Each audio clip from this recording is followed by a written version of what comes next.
सलामती अता फरमाए और भतीजे के वालिदैन को भी अल्लाह ताला सेहत व सलामती अता फरमाए। जान दे दी हुई उसी की तो थी, हक तो ये है कि हक अदा न हुआ। अल्लाह का इतना बड़ा इनाम है नस्ल का आगे बढ़ना, कि इसके बदले में एक नई जिंदगी में हर रात भी जलसा किया जाए तब भी उसके इस एहसान का बदला अदा नहीं हो सकता है। हमें जहन नशीन ये बात कर लेनी चाहिए, अल्लाह बेटा दे तो डांस ना करना, डीजे ना बजाना, तमाशे ना करना, इसलिए कि जो देना जानता है वो लेना भी जानता है। जो देना जानता है वो लेना भी जानता है। दिया भी उसी ने है, लेगा भी वही, उसे नाराज ना करना। बस इतना समझ लो, अपने रब को नाराज ना करना। गुफ्तगू मुझसे पहले आपने हमारे मुरादाबाद के खतीबुल हिंद हजरत अल्लामा कारी इकबाल साहब क़िबला से मुकम्मल तकरीर सुन ली।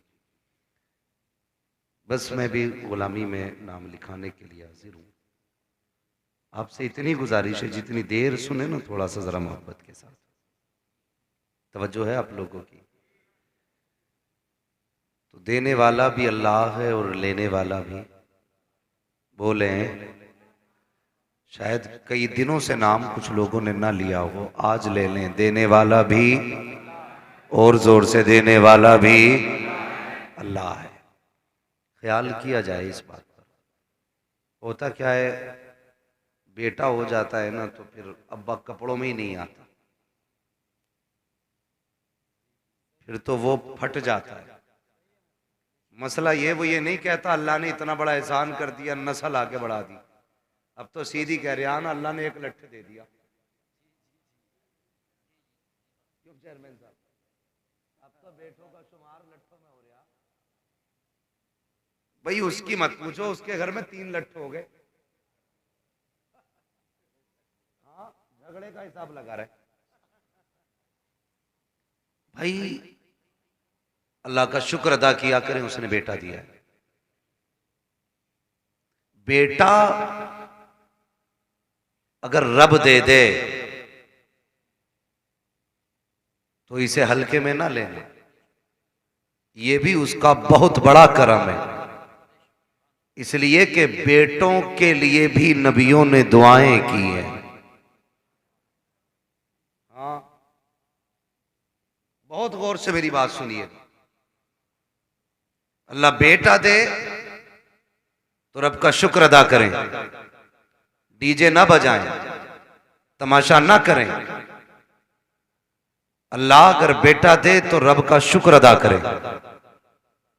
और माँ बापों से बस एक गुजारिश है मेरी, औलाद के बारे में बहुत एहतियात के साथ जबान का इस्तेमाल करें।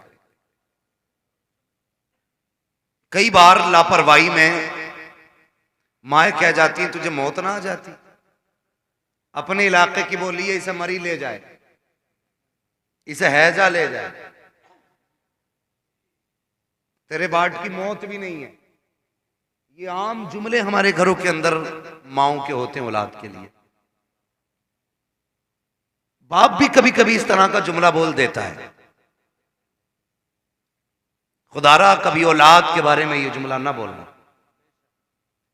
इसलिए कि अगर रब नाराज हो जाए ना तो आपके उसी जुमले को पत्थर की लकीर बना देता है। और वो इस बात पे नाराज हो जाता है कि मैंने इतनी बड़ी नेमत से इसे नवाजा, इसे बेटा दिया और ये इसके हक में मौत की दुआएं मांग रहे।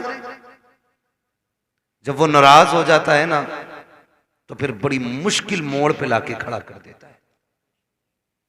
यूसुफ भाई एक खातून थी, अल्लाह ने उसे एक ही बेटा दिया था। शौहर का इंतकाल हो गया। जब शौहर का इंतकाल हुआ, कोई बात हुई, बच्चा छोटा था, मां की जबान से जुमला निकल गया, तुझे मौत नहीं आ जाती? कोई बच्चे से नुकसान हो गया या उसने परेशान किया तो उसके मुंह से जुमला निकल गया, तुझे मौत नहीं आ जाती।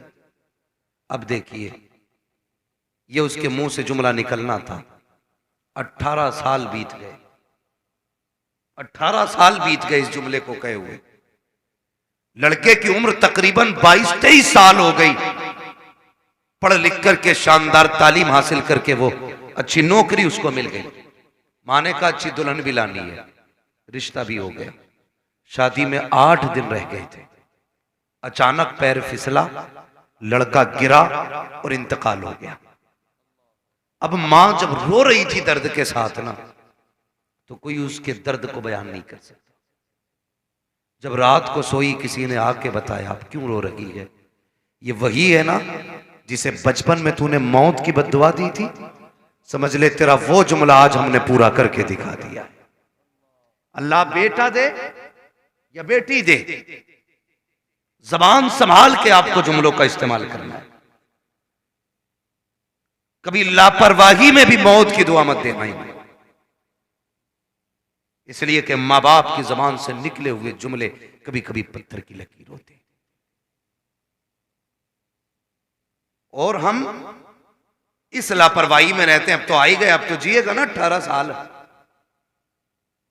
अभी तो इससे हमारी नस्लें चलेंगी आगे। मैंने पहले ही कहा था अल्लाह कादिर मुतलक है, वो देना भी जानता है तो लेना भी जानता है। उसकी नेमतों का शुक्रिया अदा किया करो। और मां बापों से गुजारिश है कि बच्चों से प्यार से बात किया करो। बच्चों के सामने आपसी झगड़े ना किया करो। मियां बीवी के झगड़ों में बच्चे बर्बाद हो जाते, मियां बीवी के झगड़ों में बच्चे बर्बाद हो जाते हैं। वो कहते हैं ना लोग के मियां बीवी एक गाड़ी के 2 पहिए होते हैं। अगर साइकिल के 2 पहिए कह लिए जी आए, तो बताइए अगर साइकिल का एक पहिया पंचर हो जाए तो साइकिल कैसे चलती? देखी है ना कभी चलती हुई? ना ड्राइवर महफूज रहता है ना साइकिल महफूज रहती है। और अगर दोनों ही पंचर हो जाए तो गाड़ी चलेगी? बोले नहीं चलेगी ना। तो आप अपनी जिंदगी को इस तरीके से गुजारें कि बच्चों पे आपकी वजह से गलत असर ना पड़े। और बच्चों की परवरिश स्कूल से नहीं होती, उनकी परवरिश और तरबियत मां से शुरू होती है। मां बच्चों का पहला स्कूल होता है। अच्छा, मां स्कूल है तो बाप की भी तो कोई जिम्मेदारी होगी नहीं। बाप की जिम्मेदारी यह है कि औलाद को हराम के लुक्मों से बचाए। ये बाप की जिम्मेदारी है, औलाद को हराम के लुक्मों से बचाए। इसलिए कि अगर खेती को गलत दवा लग जाती है तो फसल खराब हो जाती है, औलाद को हराम के लुक्मे मिलते हैं तो नस्ल खराब हो जाती है। ये आपको पहला ख्याल बाप को करना है कि उसे हलाल के लुक्मे खिलाने, और फिर तरबियत कैसी करनी है ये मां को सोचना चाहिए। मोबाइल उठाया दे दिया, खुद मौज में लग गई। औरतें भी बड़ी चालाक होती हैं इम्तियाज भाई, आप मुझसे बेहतर जानते होंगे। मेरे बड़े हैं, मैंने ये जुमला इसलिए कहा क्योंकि मामला क्या होता है, पूरा दिन घूमेगी मोहल्ले में और जब शाम को शोहर आएगा ना तो बच्चे के नोच लेगी। काम इसलिए नहीं किया, घूमने गई थी और नोच लिया। वो कहता है कि ये चारपाई यहीं पड़ी है, कह के ये चुप है तब तो करूंगा, ये चुप है तब तो कुछ किया जाए। इसलिए जनाब हम तो पर्दे में रखते हैं, ना कहीं जाने का मौका मिलेगा ना काम अधूरा रहेगा। मेरा कहने का मतलब यह है कि मां और बाप दोनों को परवरिश पे उनकी पूरा ध्यान रखना चाहिए। इसलिए कि आपके एक लम्हे की लापरवाही आपके बच्चे की जिंदगी बर्बाद कर सकती है। पूरी बात नहीं बताऊंगा, डाकू सुल्ताना के बारे में सुना होगा। आखिरी फरमाइश में पूछा था क्या चाहते हो, मेरी मां को बुलाया जाए। जबान काटने की फरमाइश आई कि कहा क्यों? कहा पहले दिन अंडा चुराया था ना तो इसने कहा था शाबाश, अगर उसी दिन इसने थप्पड़ मार दिया होता तो मैं आज फांसी के फंदे तक नहीं आता। आप ख्याल करें, बच्चों की सही परवरिश करें, उन्हें अच्छी तालीम दें, हम अपने बच्चों को क्या कहते हैं? अपने बच्चों को रोज कहते हैं कि बेटे तुम्हारा जो इंग्लिश मीडियम स्कूल में एडमिशन हुआ है, इतने घंटे तुम्हें नकल करनी है, इतने घंटे मैथ का काम करना, इतने घंटे इंग्लिश का काम करना, इतने घंटे फिजिक्स का काम, ये सारी बातें हम बांट देते हैं। उसमें 5 मिनट और बढ़ाने हैं बच्चे के, और ये कहना बेटे तुझे मदीने वाले पे 5 मिनट दुरूद पाक पढ़ना है। ये उसके रोजमर्रा के उसूल में शामिल करना है कि 5 मिनट तुझे सिर्फ हुजूर पे दुरूद पढ़ना है। करेंगे इंशाल्लाह ये शामिल, सारे बोले इंशाल्लाह। हम भी ये अहद करें अपने दिनों रात के कुछ वक्त निकाल के उसमें से 5-10 मिनट हुजूर पे दुरूद पढ़ा कर। हम ये नहीं कहते, हमारे अगर स्कूल जाने में बच्चे के 10 मिनट बाकी होते हैं ना, बच्चा तैयार होके आ जाता है तो अम्मा कहती है बेटे बैठ जा, टिफिन में 10 मिनट बाकी हैं। उससे कह दिया जाता बेटे ये रहा मोबाइल, या सीरियल लगा दिया जाता है, बेटे तब तक तू सीरियल देख, तब तक न्यूज सुन, तब तक मोबाइल चला, उसके बाद तो हम नाश्ता देंगे, तुम स्कूल चले जाना। क्या ही अच्छा हो अगर 10 मिनट लेट हो नाश्ते की तैयारी में, टिफिन में 10 मिनट बाकी हो, माँ 100 दानों की तस्बीह ला के दे, कहते बेटे इस तस्बीह को एक मरतबा हुजूर पे दरूद पढ़ के पूरी कर ले, इधर दरूद भी हो जाएगा, नाश्ता भी तैयार हो जाएगा। और यार तुम्हें लगा हल्का काम हुआ है, नहीं साहिब ये हल्का नहीं बड़ा काम कर दिया है। अगर रोज तुम्हारा बेटा सुबह 10 बार हुजूर पे दुरूद पढ़ेगा, 10 बार शाम को पढ़ेगा, जब ये दुरूदों का गुलदस्ता मदीने वाले की चौखट पे जाएगा, कभी तो आका पूछेंगे ये किसका बेटा है जिसने हम पे दुरूद पढ़ा है, ये किसका लाल है जो रोज दुरूद पढ़ता है। फरिश्ते कहेंगे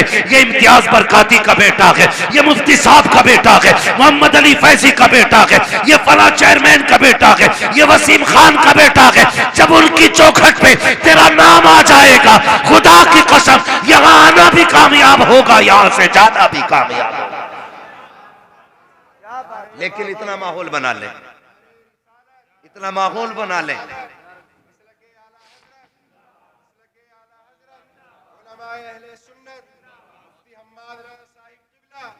नारे तकबीर, नारे रिसालत।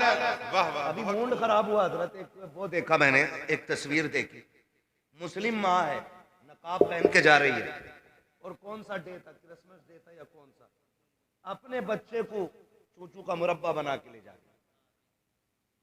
देखा होगा आपने भी। लेकिन हम जितनी देर न्यूज देखते हैं तब तक अफसोस होता है, उसके बाद खत्म। क्यों? वो क्या बनाते हैं भाई, लाल पीला जो बना लेते हैं चोंच निकाल कर, वो जो भी बनाते हैं, एक मुस्लिम माँ अपने बेटे को बना के ले जा रही है। ये बताओ इसकी जिंदगी पे क्या असर पड़ेगा, क्या असर पड़ेगा? सोचा हमने? ये आगे चल के मुसलमान रहेगा?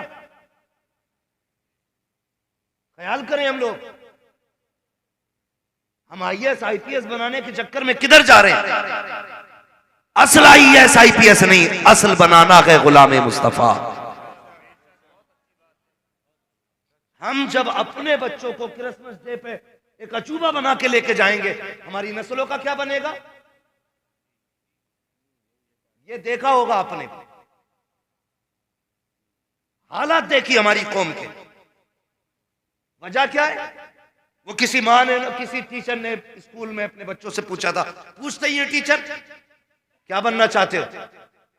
तो एक ने कहा था डॉक्टर बनूंगा, दूसरे ने कहा इंजीनियर बनूंगा, तीसरे ने कहा कलेक्टर बनूंगा, किसी ने कहा वकील बनूंगा।